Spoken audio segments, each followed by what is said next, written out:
Before 2016 in India, digital payments was dominated by three players. One being credit cards, second being debit cards, and third being mobile wallets like Paytm.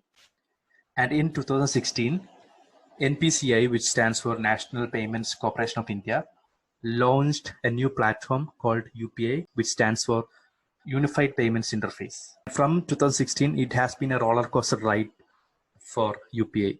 And looking at the stats from 2021 financial year, the transaction volume that UPI has done in India is about $300 billion. And it amounts to about 60% of the entire digital payments happening in India, which is equivalent to the combined volume of debit cards and credit cards in India. In just 5 years' time, a new platform, a new form of payment is beating credit cards and debit cards in India, which is not a small deal, right? You might be thinking, why am I talking about UPI in this video? The reason is that the concept that I'm explaining in this video will have a lot of similarities with UPI. What UPI did for payments in India, this new concept can do the same thing for e-commerce in India, and it's called ONDC. And it stands for the Open Network for Digital Commerce, and it is an initiative by the government, just like UPI, to promote an open platform for all aspects of exchange of goods and services through online media. Initially, it will be launched in 5 cities: Delhi, Bangalore, Bhopal, Shillong, and Coimbatore. And the government has set up a 9-member advisory council, including Nandan Nilekani from Infosys. Why is ONDC and UPI comparable? So taking the case of UPI, it is a platform introduced by the government, just like ONDC, which is also introduced by the government. UPI is just a platform, and other apps like PhonePe, Google Pay, Cred needs to be built by third-party app makers or companies, and it needs to create a platform for the users to interact with the UPI payments or to utilize the UPI payments, right? Just like that, ONDC is just a platform, and other players or third-party entities should make different platforms or different utilities out of it. To explain ONDC further, we'll have to look at the case of how Indian e-commerce is working right now. So just let's take the case of the giant, that is Amazon.in. There are majorly 3 participants in the ecosystem, one being Amazon itself, which owns the entire platform, which owns the website, which owns the data, everything. Then the second being seller.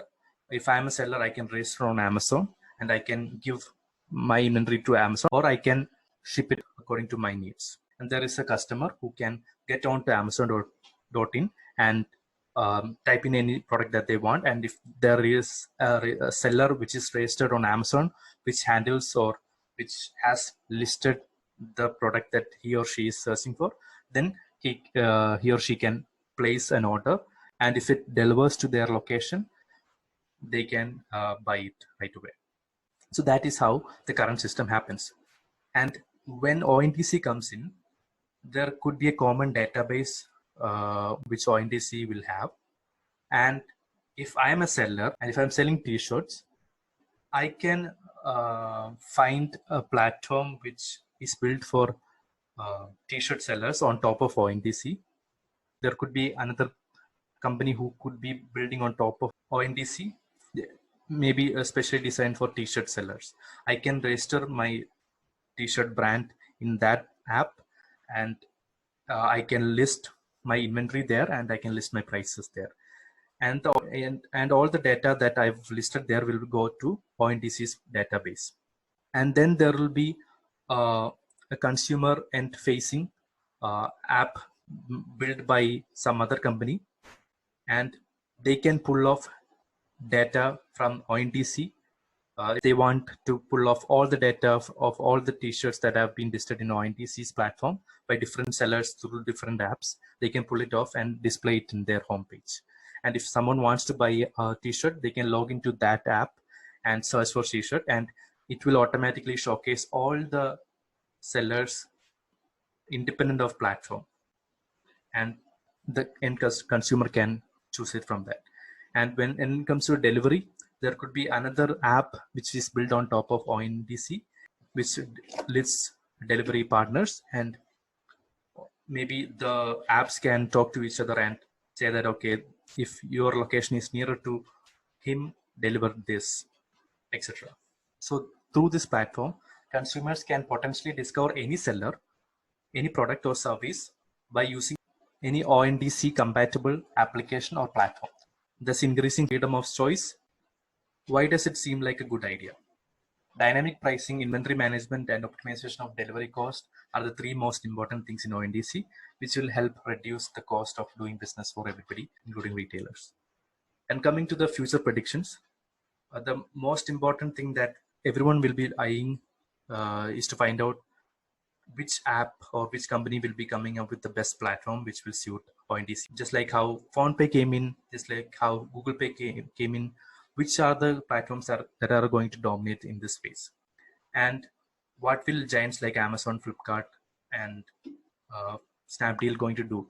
Will they adapt to the system or will they keep their current model intact? Only time will tell, and hopefully this could be a very positive move for small time kirana stores or small time retailers or small time manufacturers. You can drop your comments below and hit the like button, hit the subscribe button for more videos. See you next week. Thank you guys.